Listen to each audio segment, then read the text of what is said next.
दोस्तों, बीपीएससी शिक्षक भर्ती 2023 में भारतीय राष्ट्रीय आंदोलन के अंदर हम लोग बीपीएससी द्वारा जो प्रीवियस ईयर के सवाल हैं, यानी बीपीएससी द्वारा पूछे गए सवाल, और ये सवाल भारतीय राष्ट्रीय आंदोलन से संबंधित होने वाला है। तो आप किसी भी लेवल के शिक्षक अभ्यर्थी हैं, चाहे आप माध्यमिक के हैं, चाहे आप प्राथमिक के हैं, तो आपके लिए वीडियो आप लोगों के लिए महत्वपूर्ण होने वाला है, क्योंकि भारतीय राष्ट्रीय आंदोलन सभी के सिलेबस के अंदर रखा गया है। इसलिए हम लोग इस वीडियो में अभी भारतीय राष्ट्रीय आंदोलन के वैसे प्रश्नों को पढ़ेंगे जो बीपीएससी के द्वारा पिछले परीक्षा में पूछा गया सवाल है, और उसके साथ साथ में जो एक्स्ट्रा सवाल बनेगा उसको भी हम आप लोगों को साथ में एक्सप्लेन करने वाले हैं। तो इस वीडियो के अंदर आप लोग पूरी तरह से शुरू से लेकर अंत तक बने रहिएगा। और अभी तक हमारे यूट्यूब चैनल सुमन क्लासेस को सब्सक्राइब नहीं किए हैं तो निश्चित रूप से आप सब्सक्राइब भी कर लीजिएगा, और आप इस वीडियो को आप अपने दोस्तों तक भी शेयर कर दीजिएगा। तो दोस्तों, इस वीडियो को शुरू करते हैं, अंत तक जरूर बने रहिएगा। देखिए, पहला ही सवाल है, बिहार समाजवादी का गठन, ध्यान रखिएगा, बिहार समाजवादी का गठन किया गया किसके द्वारा? फूलन प्रसाद वर्मा। बिहार में समाजवादी का गठन किया गया है, ध्यान रखिएगा, बिहार समाजवादी पार्टी का गठन किसके द्वारा? फूलन प्रसाद वर्मा के द्वारा। और ये कब किया गया था? 1931 ईस्वी में बिहार में समाजवादी पार्टी का गठन फूलन प्रसाद वर्मा के द्वारा 1931 में किया गया। उसी तरह अगर हम लोग एक्स्ट्रा फैक्ट देखें इसके साथ में, तो कांग्रेस समाजवादी पार्टी, ये भी याद रखिएगा, कांग्रेस समाजवादी पार्टी की स्थापना 1934 ईस्वी में किया गया है। आचार्य नरेंद्र देव और साथ में जयप्रकाश नारायण और अशोक मेहता, जरूर याद रखिएगा, कांग्रेस समाजवादी पार्टी की स्थापना 1934 में आचार्य नरेंद्र देव, साथ में जयप्रकाश नारायण और अशोक मेहता के द्वारा किया गया था। और इसी तरह हम लोग बात करते हैं बिहार में सर्वोदय योजना, इंपॉर्टेंट है दोस्तों, निश्चित रूप से इसको ध्यान रखिएगा। बिहार में सर्वोदय योजना जिसकी शुरुआत 19 अप्रैल 1954 ईस्वी को हुआ था, और बिहार में सर्वोदय योजना की शुरुआत जयप्रकाश नारायण के द्वारा किया गया था। बेहद इंपॉर्टेंट सवाल है, बिहार में सर्वोदय योजना की शुरुआत जयप्रकाश नारायण के द्वारा 1954 ईस्वी में किया गया था। और इसी जयप्रकाश नारायण की एक प्रसिद्ध पुस्तक है जिसका नाम है समाजवादी ही क्यों। याद रखिएगा, समाजवादी ही क्यों पुस्तक की रचना किसके द्वारा करवाया गया? तो जयप्रकाश नारायण के द्वारा। और इस जयप्रकाश नारायण ने ही बिहार में सर्वोदय योजना की शुरुआत 19 अप्रैल 1954 ईस्वी को किया गया था। अगला सवाल है, सविनय अवज्ञा आंदोलन, जिसको कि नमक सत्याग्रह के नाम से जानते हैं, सविनय अवज्ञा आंदोलन के क्रम में भागलपुर बिहार का नेतृत्व किसने किया था? तो सविनय अवज्ञा आंदोलन के दरमियान भागलपुर का नेतृत्व किसने किया था? तो महादेव लाल सर्राफ ने। याद रखिएगा, ये पूछा गया सवाल है। सविनय अवज्ञा आंदोलन ये महात्मा गांधी के द्वारा 12 मार्च 1930 ईस्वी को साबरमती आश्रम से शुरू करके 6 अप्रैल 1930 ईस्वी को दांडी पहुंचकर समुद्र के पानी से नमक बनाकर सविनय अवज्ञा आंदोलन को समाप्त किया था। इसमें कितने लोग साथ में चल रहे थे? तो 78 समर्थक साथ में चल रहे थे। इसी क्रम में बिहार के भागलपुर जिला में इस सविनय अवज्ञा आंदोलन यानी नमक सत्याग्रह का जो नेतृत्व किया था वो किसने किया था? महादेव लाल सर्राफ ने 1930 ईस्वी के अंदर में। याद रखिएगा, बेहद इंपॉर्टेंट सवाल है। सविनय अवज्ञा आंदोलन बिहार में भागलपुर का नेतृत्व किसने किया था? महादेव लाल सर्राफ ने। अगला सवाल देखिए क्या है, बिहार में अंबारी सत्याग्रह, बिहार में अंबारी सत्याग्रह किसके नेतृत्व में हुआ था? राहुल सांकृत्यायन। याद रखिएगा, बिहार में अंबारी सत्याग्रह जो हुआ था राहुल सांकृत्यायन के नेतृत्व में 1939 के अंदर में हुआ था बिहार में अंबारी सत्याग्रह। अगला सवाल है, आधुनिक बिहार के निर्माता, आधुनिक बिहार का निर्माता किसे कहा जाता है? तो याद रखिएगा, डॉक्टर सच्चिदानंद सिन्हा को आधुनिक बिहार का निर्माता कहा जाता है। आधुनिक बिहार का निर्माता किसे कहा जाता है? डॉक्टर सच्चिदानंद सिन्हा को।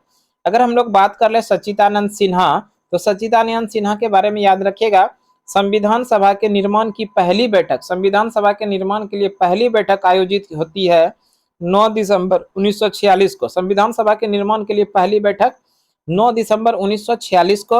और इस दिन संविधान सभा के जितने सदस्य थे उन सभी सदस्यों ने सच्चिदानंद सिन्हा को अस्थायी अध्यक्ष चुना था। याद रखिएगा, संविधान सभा के निर्माण के समय वो अस्थायी अध्यक्ष किसे बनाया गया था? सच्चिदानंद सिन्हा। यही सच्चिदानंद सिन्हा जिन्हें आधुनिक बिहार का निर्माता कहा जाता है।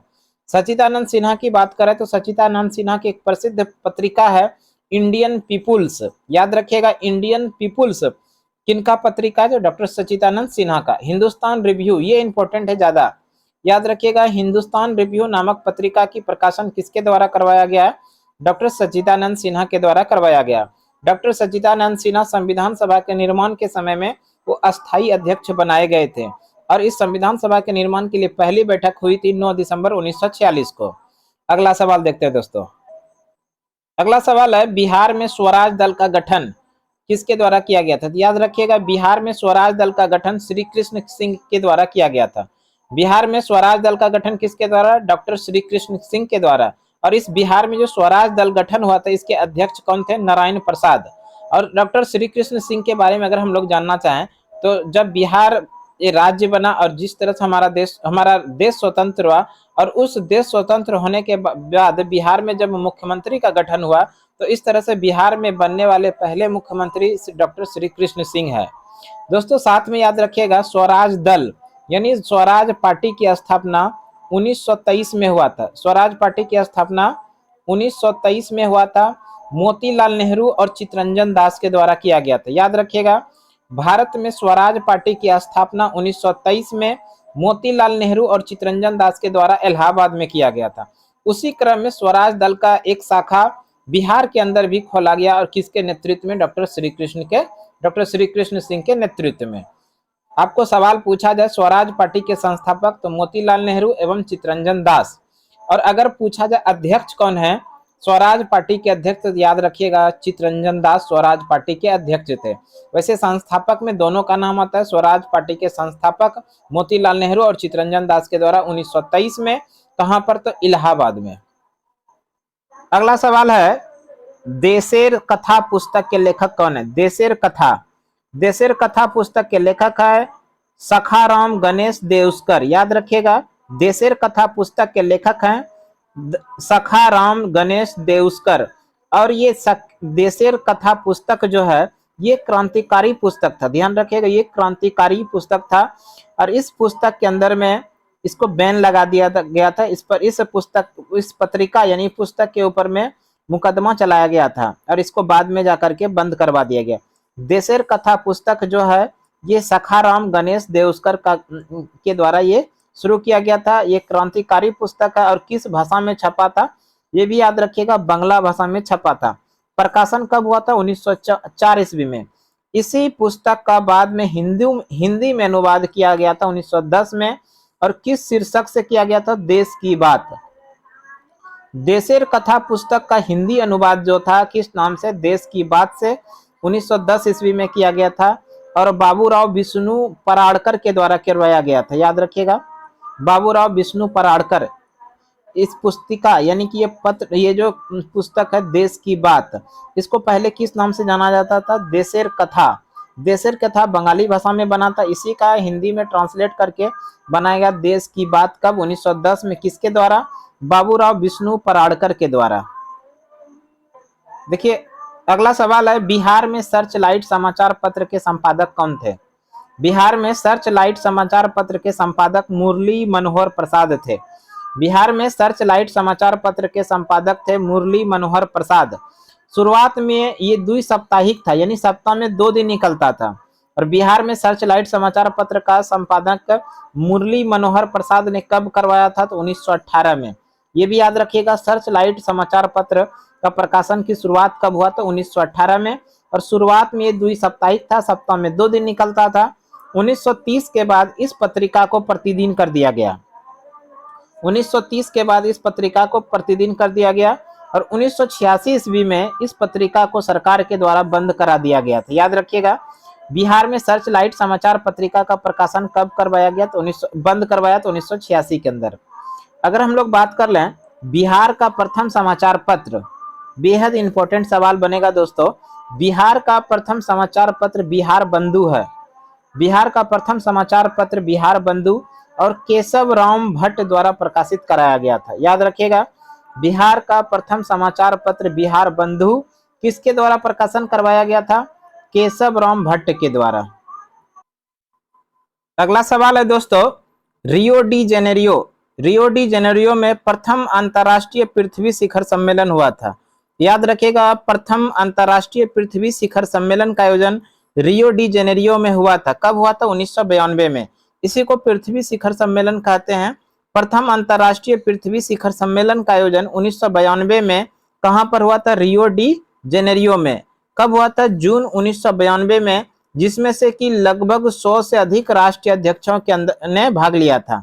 प्रथम अंतर्राष्ट्रीय पृथ्वी शिखर सम्मेलन का आयोजन जून 1992 में हुआ था। कहां पर? तो रियो डी जेनेरियो में। विश्व के लगभग 100 से अधिक राष्ट्रीय अध्यक्षों ने इसमें भाग लिया था। इसी प्रथम शिखर सम्मेलन, जो पृथ्वी शिखर सम्मेलन पहली बार हुआ था, उसी का दूसरा नाम है एजेंडा 21। याद रखिएगा, एजेंडा 21 ये पृथ्वी शिखर सम्मेलन जो रियो में हुआ था उसी का दूसरा नाम है।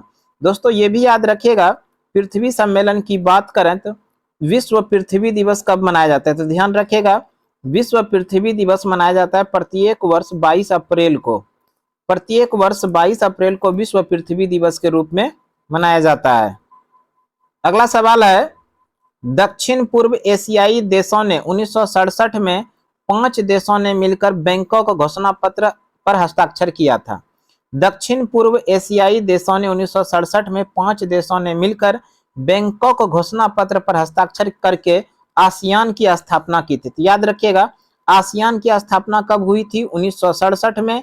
और 1967 में अगर आसियान की स्थापना हुई थी तो आसियान की स्थापना के पहले कौन सा घोषणा पत्र बना था? तो याद रखिएगा, ये बैंकॉक घोषणा पत्र।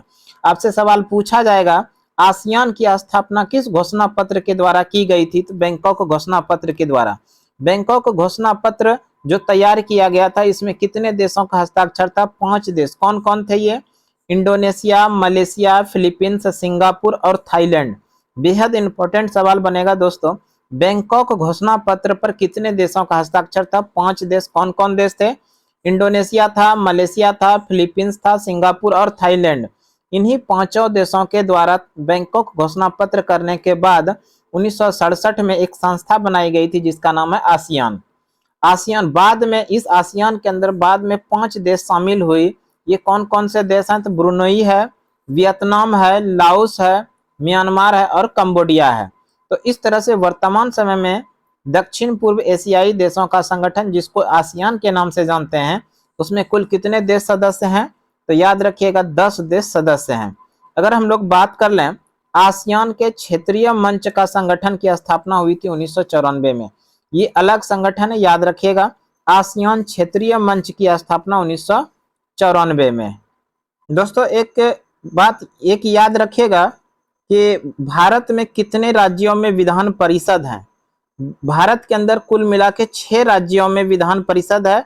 और इस विधान परिषद वाले राज्यों को याद रखने का शॉर्ट ट्रिक है, आम का बीज उत्तर प्रदेश में है। बेहद आसान है, याद रखिएगा, आम का बीज उत्तर प्रदेश में है। देखिए, आ से हो जाएगा आंध्र प्रदेश, ये मो से हो जाएगा महाराष्ट्र, का से हो जाएगा कर्नाटक, वी से हो जाएगा, बीज से हो जाएगा बिहार, और जो से हो जाएगा जम्मू कश्मीर। पहले था लेकिन अब इसको हटा दिया गया। इसके साथ में याद रखिएगा उत्तर प्रदेश। उत्तर प्रदेश, ये सभी राज्यों के अंदर में विधान परिषद है। इसके अलावा एक और राज्य याद रखिएगा जिसका नाम है तेलंगाना। जम्मू कश्मीर अब तो विशेष राज्य का दर्जा भी समाप्त कर दिया गया और इस तरह से यहाँ से विधान परिषद भी समाप्त कर दिया गया और ये राज्य भी नहीं है और ये केंद्र शासित प्रदेश हो गया। तो अभी जो वर्तमान समय में है, आंध्र प्रदेश के अंदर है, महाराष्ट्र के अंदर है, कर्नाटक के अंदर है, बिहार के अंदर है, उत्तर प्रदेश और तेलंगाना, ये 6 राज्यों के अंदर में वर्तमान समय में केंद्र विधान परिषद वाले राज्य हैं। तो दोस्तों इस तरह से आज हम लोगों ने इस वीडियो में प्रीवियस ईयर के बीपीएससी के द्वारा जो राष्ट्रीय आंदोलन से संबंधित प्रश्न पूछा गया था, उन सवालों को आपको इस वीडियो में बताने का प्रयास किए। इस तरह का वीडियो हम आप लोगों के लिए रेगुलर लेकर आते रहेंगे। तो आज की क्लास के लिए इतना ही। अगले क्लास में फिर से अगले दिन मिलते हैं, तब तक के लिए धन्यवाद। जय हिंद दोस्तों।